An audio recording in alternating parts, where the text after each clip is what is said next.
AF news Urdu में खैर मकदम है। आज की खबरें।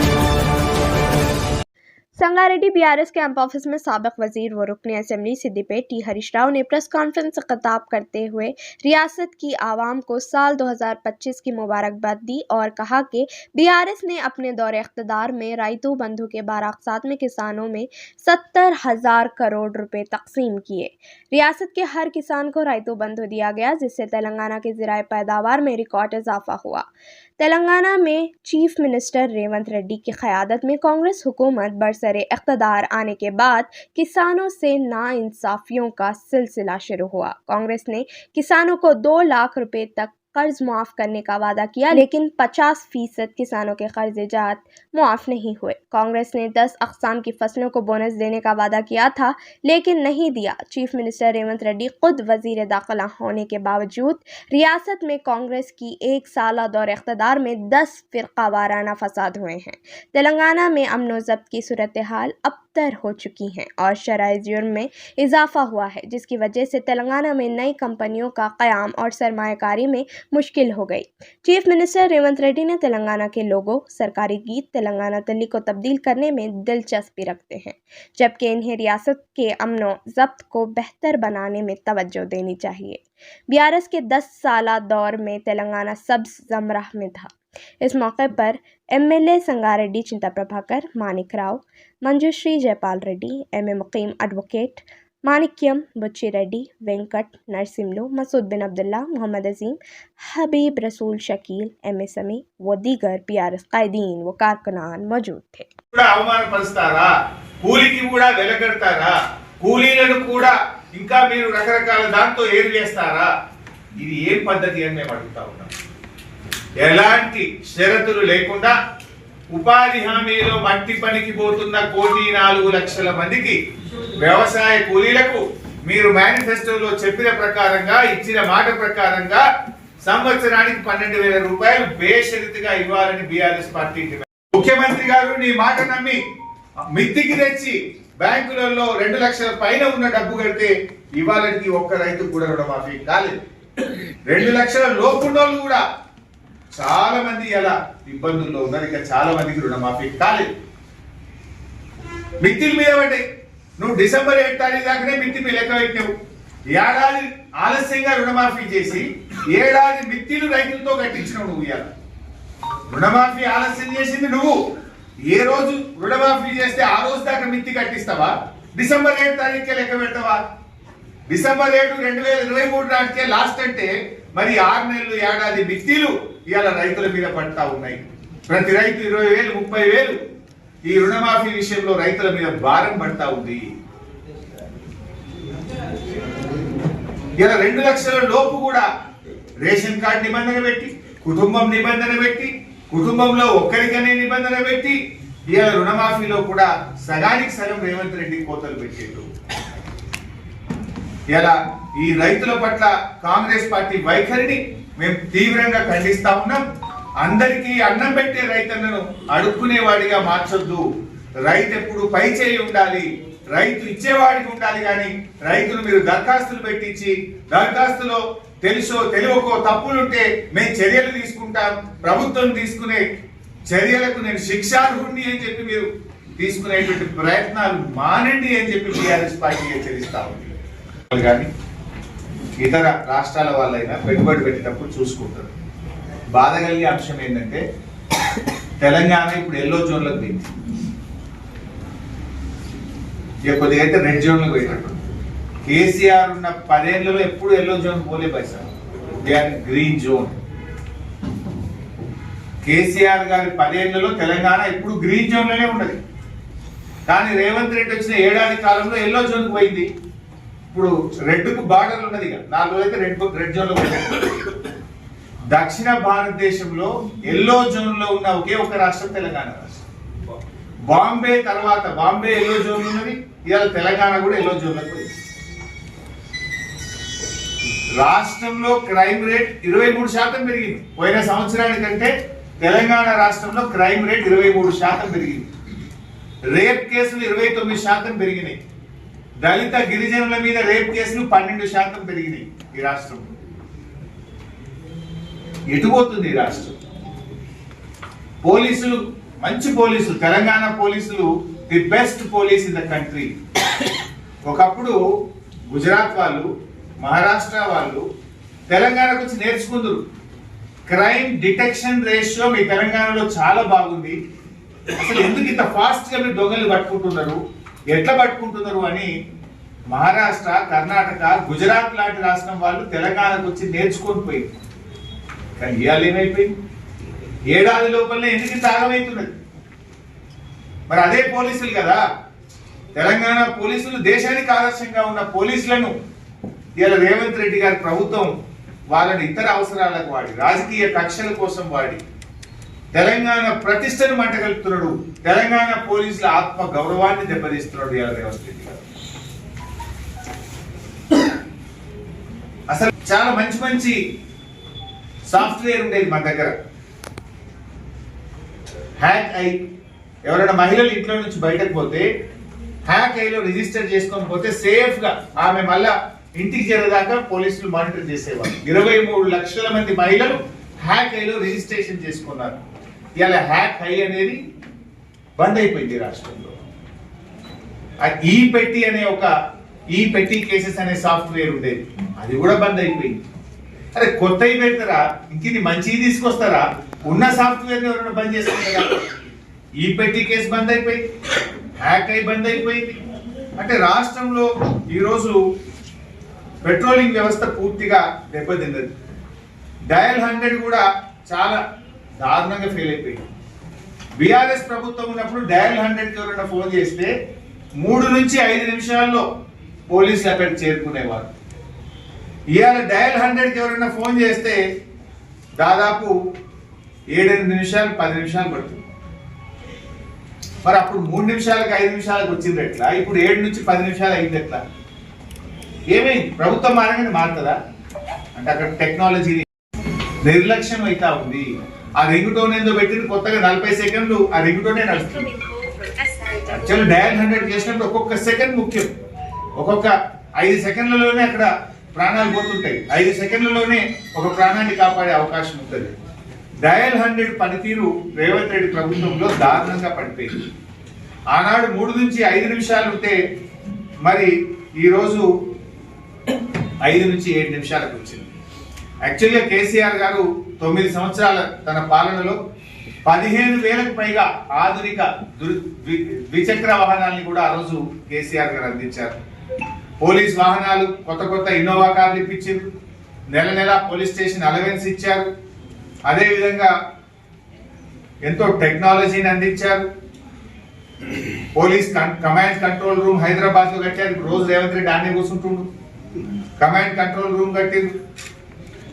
పోలీసుల ఆత్మ గౌరవానికి భంగం వాటిల్లకుండా తలెత్తుకొని విధి నిర్వహణలో పోలీసులు ఉండే విధంగా కేసీఆర్ గారు పనిచేసింది. ట్రాఫిక్ పోలీసులకు 30% అధికంగా వేతనాలు కూడా ఇచ్చారు. టెక్నాలజీకి అవసరమైన నిధులు అందించారు. కానీ ఈరోజు చూస్తే చాలా దారుణమైనటువంటి పరిస్థితిని ఇవాళ పోలీసులు ఎదుర్కొంటున్నటువంటి పరిస్థితి కనబడతా ఉంది. డిటెక్షన్ రేషియో బీహార్ కంటే దారుణం అయిపోయింది తెలంగాణ. బీహార్ కంటే దారుణం. బీహార్ అంటేనే అందరూ దేశంలో లాస్ట్ అనుకుంటారు. కానీ రేవంత్ రెడ్డి ఏడాది పాలనలో క్రైమ్ డిటెక్షన్ రేషియోలో బీహార్ కంటే కూడా తెలంగాణ వెనుకబడిపోయింది. ఇట్లా ఉంటే ఎవరైనా కంపెనీ వాడు వస్తారా? ఇక తెలంగాణకు పెట్టుబడులు పెడతారా? ఎందుకంటే హోంమంత్రిగా కూడా ముఖ్యమంత్రి ఉన్నాడు. ఏమనంటే తెలంగాణ పోలీస్ లోగో మార్చినాం. లోగోలు మారిస్తే ఏమవుతుంది? తెలంగాణ బతుకుదెరువు మారుస్తా అని చెప్పిన రేవంత్ రెడ్డి తెలంగాణ తల్లిని మారుస్తా, పోలీస్ లోగోను మారుస్తా, తెలంగాణ సింబల్ మారుస్తా, ఇంకేదో మారుస్తాడు. ఇవి మార్చుడు తప్ప నువ్వు మార్చిందేంది? నువ్వు చెప్పిందేమో తెలంగాణ ప్రజల జీవితాల్లో కొత్త వెలుతురు తెస్తా, బతుకు తెరువు మారుస్తా అన్నావు. కానీ నువ్వు మారుస్తున్నదేమో టీఎస్ ను టీజీ చేస్తా, తెలంగాణ తల్లిని మారుస్తా, తెలంగాణ పోలీస్ లోగో మారుస్తా, తెలంగాణ రాష్ట్ర సింబల్ మారుస్తా. దీంతో ప్రజల జీవితాలు మారుతాయా? ప్రజల బతుకు తెరువులు మారుస్తా అని చెప్పినావు కదా. నువ్వు చేస్తున్నదే పోలీస్ లోగోలు మార్చుడు కాదు, పోలీసులకు అవసరమైన సాంకేతికతను అందించు. పోలీసులకు అవసరమైన నిధులు అందించు, పోలీసులను వాళ్ళ పని వాళ్ళు చేసుకొని, పోలీసులు ఎంతసేపు ప్రతిపక్షం వాళ్ళ మీద కేసులు పెట్టు, సోషల్ మీడియాలో పోస్ట్ పెట్టిండు, వాని లోపలై వీధి లోపలై, ఈ పనులు కాదు కదా పోలీసులు చేయాల్సింది. ఇలా సంగారెడ్డి జిల్లా కూడా చెప్పాలి. దానికి పోయే ముందు రేవంత్ రెడ్డి గారు వచ్చిన తర్వాత రాష్ట్రంలో పోలీసులు ఇబ్బంది పడుతూ ఉన్నారు. ఇంతకు ముందు టీఏ ప్రతి పోలీస్ కానిస్టేబుల్ కానీ, ఎస్ఐ కానీ, ఏఎస్ఐ కానీ, హెడ్ కానిస్టేబుల్ కానీ కేసీఆర్ ప్రభుత్వం నెలకు 15 రోజుల టీఏ ఇచ్చింది. రేవంత్ రెడ్డి వచ్చినాక దాన్ని 7 రోజులకు తగ్గించాడు. పరిశాన్ ఉన్నారు పోలీసులు పాపం. 15 రోజులు 7 రోజులకు తగ్గించాడు. सरेंडर लीव पैसలు 3 किस्तिल पेंडिंग ఉన్నాయి. संगारेड्डी में कोई कांस्टेबल को पूछो, आप स्टेट में कोई जिला में जाके पूछो, 3 सरेंडर लीव पेंडिंग ఉన్నాయి. 3 క్వార్టర్ల సరెండర్ లీవ్లు పోలీసులే విడుదల అయితలేవు. స్టేషన్ అలవెన్స్ ఇంతకుముందు కేసీఆర్ గారు ఉండగా కాయిదాలు ఉట్కస్తున్నాడు, అదేదో టైపిస్ట్ ప్రింటింగ్ మిషన్ పనిచేయలేదు అన్నట్టు ఉంటుండే. ప్రతి పోలీస్ స్టేషన్ కు 50,000 రూపాయలు ఇచ్చిండు కేసీఆర్.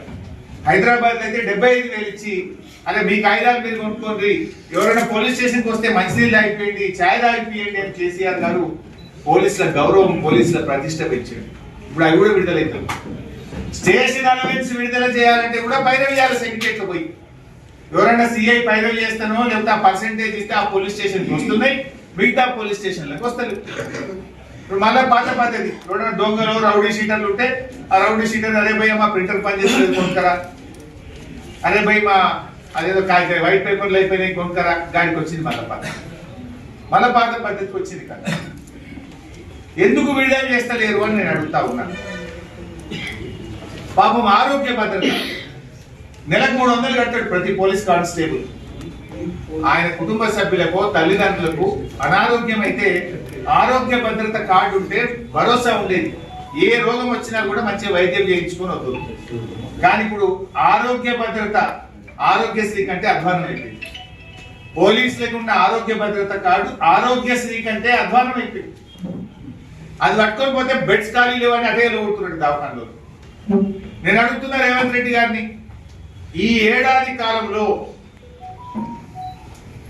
ఆరోగ్య భద్రత కింద ఎంతమంది సిబ్బందికి ట్రీట్మెంట్ ఇచ్చారు, ఏ ఆసుపత్రుల్లో ఇచ్చారు, ఎంత డబ్బు కట్టారో వైట్ పేపర్ విడుదల చేయండి.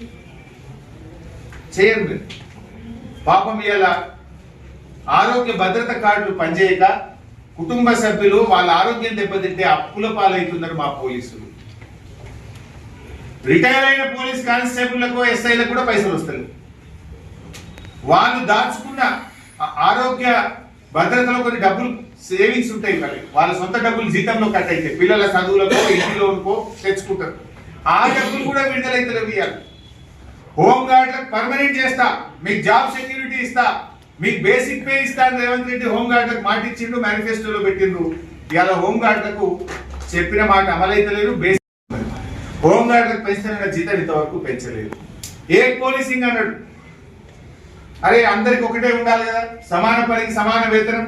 నేను హెడ్ కానిస్టేబుల్ కుటుంబంలోకి వచ్చిన మా అన్న కానిస్టేబుల్ ఉండే, నాకు పోలీసు వాళ్ళ కష్టాలు తెలుసు, నేను ఏ పోలీసింగ్ తెస్తా అని రేవంత్ రెడ్డి మాట్లాడి. పాపం తెలంగాణ స్పెషల్ పోలీసులు, టీజీఎస్పీ పోలీసులు ఏమైంది ఏ పోలీసింగ్, మాకు ఏ పోలీసింగ్ పద్ధతి తెస్తా అన్నావు కదా రేవంత్ రెడ్డి గారు, తెమ్మంటే 10 మందిని ఉద్యోగాల నుంచి డిస్మిస్ చేసిండు, 39 మందిని సస్పెండ్ చేసిండు. నువ్వు ఇచ్చిన మాటనే కదా వాళ్ళు అడిగింది, వాళ్ళు తప్పు అడిగిందా? ఏమైంది ఏ పోలీసింగ్ అని నేను అడుగుతా ఉన్నా పోలీసుల పక్షాన్ని. నువ్వు ఎన్నికల్లో ఇచ్చిన హామీ అమలు చేయమని అడిగితే ఉద్యోగాల నుంచి తీసేస్తావా? బీఆర్ఎస్ పార్టీ పక్షాన్ని డిమాండ్ చేస్తున్నా. ప్రెస్ వాళ్ళ కనుక, సంగారెడ్డి ప్రజాప్రతినిధుల కనుక ఈ జిల్లా పరిస్థితి కూడా ఒకసారి మాట్లాడుకుందాం. బీఆర్ఎస్ ప్రభుత్వం ఉన్నప్పుడు 2022లో 6,429 కేసులు అయినాయి, 6,429. ఇప్పుడు 2024 అయిపోయింది కదా మొన్న కాంగ్రెస్ గవర్నమెంట్. 2024లో ఎన్ని కేసులు అయినాయి అంటే 7,563, అంటే 1000 కేసులు పెరిగినాయి. రోజు రోజుకు టెక్నాలజీ పెరిగితే కేసులు తగ్గాలనా, కేసులు పెరుగుతాయా? 7,563 కేసులు అయినాయి. 2022 చూసినప్పుడు 24కు 1000కి పైగా సంగారెడ్డి జిల్లాలో కేసులు పెరిగినాయి. ఏమైంది, ఎందుకు పెరుగుతా ఉన్నాయి కేసులు? పోలీసులు అక్రమ కేసులు పెడుతుండ్రా? పోలీసుల మీద ఒత్తిడి పెట్టి ఈ కాంగ్రెస్ ప్రభుత్వం అనవసరంగా బీఆర్ఎస్ కార్యకర్తల మీద, సోషల్ మీడియా యాక్టివిస్టుల మీద కేసులు ఎక్కువ పెట్టిస్తున్నారా? నిఘా విభాగం పనిచేయడం లేదా? ఎస్బీ డిపార్ట్మెంట్ పనిచేయడం లేదా? ముందస్తు చర్యలు తీసుకోవడంలో ఫెయిల్ అవుతున్నామా? కారణం ఏంటి అని నేను అడుగుతా ఉన్నా. ఇక సంగారెడ్డి జిల్లాలో అత్యాచారాలు 31% పెరిగినాయి పైసా. 2022లో 70, 2023లో 100 మంది మహిళల మీద అత్యాచారం అయితే కాంగ్రెస్ గవర్నమెంట్ వచ్చినాక 2024లో 131 అత్యాచారాలు ఈ జిల్లాలో జరిగినాయి. ఎందుకు పెరుగుతా ఉన్నాయి మహిళల మీద అఘాయిత్యాలు? ఎందుకు పెరుగుతా ఉన్నాయి మహిళల మీద అత్యాచారాలు? నేను అడుగుతా ఉన్నా. దొంగతనాలు 52% పెరిగినాయి సంగారెడ్డి జిల్లాలో. 52%. ఇంత అన్యాయం ఇది. అప్పుడు గదే పోలీసులు, ఇప్పుడు గదే పోలీసులు కదా. కేసీఆర్ గవర్నమెంట్ లో తక్కువ ఎందుకు, కాంగ్రెస్ గవర్నమెంట్ లో ఎక్కువ ఎందుకు? దొంగతనాలు 2023లో 420 ఉంటే 2024లో 639 దొంగతనాలు జరిగినాయి సంగారెడ్డి జిల్లా. It is failure of this government. Home మినిస్టరే ముఖ్యమంత్రి, ముఖ్యమంత్రే హోమ్ మినిస్టర్ అంటే ఇది ముఖ్యమంత్రి యొక్క వైఫల్యము, రాష్ట్ర ప్రభుత్వం యొక్క వైఫల్యం తప్ప మా పోలీసుల వైఫల్యం కాదు. ఎందుకు? మరి ఇదే పోలీసులు కదా గతంలో మంచిగా పనిచేసింది, ఇదే పోలీసులు కదా దేశానికి ఆదర్శంగా ఉన్నారు. ఎందుకు పోలీస్ వ్యవస్థ ఫెయిల్ అవుతా ఉంది? నిఘా విభాగం చేయాల్సిన పని చేస్తలేదు, ఎస్బీ విభాగం చేయాల్సిన పని చేస్తలేదు. పోలీసులను వాళ్ళ పనిని వాళ్ళని చేయించుకోలేకపోవడం వల్ల, టెక్నాలజీ ఇవ్వకపోవడం వల్ల, నిధులు విడుదల కాకపోవడం వల్ల మన రాష్ట్ర పోలీస్ విభాగం దెబ్బతింటాం. దొంగతనాలు 52% పెరిగినాయి పైసా. ఇక దోపిడీలు అయితే 112% పెరిగినాయి. డబుల్ కంటే ఎక్కువ. 2022లో 9 దోపిడీలు, 2023లో 17 దోపిడీలు, 2024కి వస్తే సంగారెడ్డి జిల్లాలో 36 దోపిడీలు జరిగినాయి. 36, 112% పెరిగినాయి దోపిడీలు. అదేవిధంగా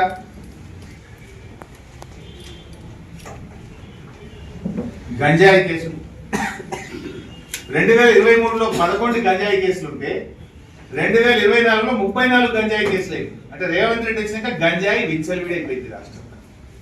ఎక్కడ పడితే అక్కడ గంజాయి దొరుకుతున్నది. గుడుంబ గంజాయి అడ్డాలైపోయింది. దాంతో ప్రజల ఆరోగ్యం దెబ్బతింటున్నది. ఇవాళ 2023లో 11 కేసులు పోయి 2024లో సంగారెడ్డి జిల్లాలో 34 గంజాయి కేసులు అయింది. కేసీఆర్ ప్రభుత్వం ఉన్నప్పుడు గంజాయిని నివారించింది, నిఘా పెంచింది. కానీ కాంగ్రెస్ వచ్చినాక గంజాయిని పెంచి పోషిస్తున్నది. ఇది నేను చెప్తున్న లెక్క కాదు, మీ ఎస్పీ గారు చెప్పిన లెక్కలే, మీ ఎస్పీ ప్రెస్ మీట్ పెట్టిన లెక్కలే నేను చెప్తున్నాను. నేనేమైనా సొంత కవిత చెప్తలేదు. పోయిన సంవత్సరం లెక్క, ఈ సంవత్సరం లెక్క తీసి మీ ముందు పెడతా ఉన్నాను. సైబర్ క్రైమ్ సంగారెడ్డి జిల్లాలో 2 క్రైమ్ 2024కి వస్తే 793 సైబర్ క్రైమ్ లేదు. అంటే డబుల్ ట్రిపుల్ అయిపోయినాయి సైబర్ క్రైమ్స్. అప్పుడేమో సైబర్ కంట్రోల్ వింగ్ ఉంటుండే కేసీఆర్ గారి ప్రభుత్వం ఉన్నప్పుడు. ఎప్పటికప్పుడు ప్రజల్లో అవగాహన కల్పించిన 1930 గురించి స్కూళ్ళల్లో, కాలేజీల్లో, కాలనీల్లో రెగ్యులర్ గా చేసేవాళ్ళు. ఇప్పుడు ఆ పరిస్థితి లేదు. ఒక సంగారెడ్డి జిల్లాలో సైబర్ క్రైమ్స్ 400% పెరిగింది. 400 times. ఈ రకంగా రాష్ట్రంలో లా అండ్ ఆర్డర్ దెబ్బతిని ప్రజల ధన మాన ప్రాణాలకు రక్షణ లేకుండా పోయింది ఈరోజు ఈ రాష్ట్రం. ఆ రోజు బీఆర్ఎస్ ప్రభుత్వం ఉంటే ఒక భరోసా, ఒక నమ్మకం, షీ టీమ్స్ పెట్టి మహిళలకు రక్షణ కల్పించాం. కానీ కాంగ్రెస్ ప్రభుత్వం వచ్చిన తర్వాత లా అండ్ ఆర్డర్ లో పూర్తిగా ఫెయిల్ అయిపోయింది. ఇవి మన కమ్యూనల్ రైట్స్ इसके पहले कभी भी नहीं हुआ. 1 साल में 10 कम्युनल राइट्स हो गए तेलंगाना में. अपने जिला दौलताबाद में भी हुआ, यहाँ पर कम्युनल राइट, संगारेड्डी जिले में भी कम्युनल राइट हुआ, बासरा में हुआ, वनपर्ती में हुआ, जयनूर में हुआ. मुझे ये समझ में नहीं आता, परसों वीडियो फुटेज जो चाहे रिलीज कर रहा, वहां पर संध्या थिएटर का वीडियो फुटेज रिलीज करे, असेंबली में एक तरफ हमारा वीडियो फुटेज रिलीज करे, तो जयनूर का फोटो वीडियो क्यों नहीं रिलीज करते, मैं पूछना चाहता हूँ। वो भी रिलीज करो ना, मालूम होता।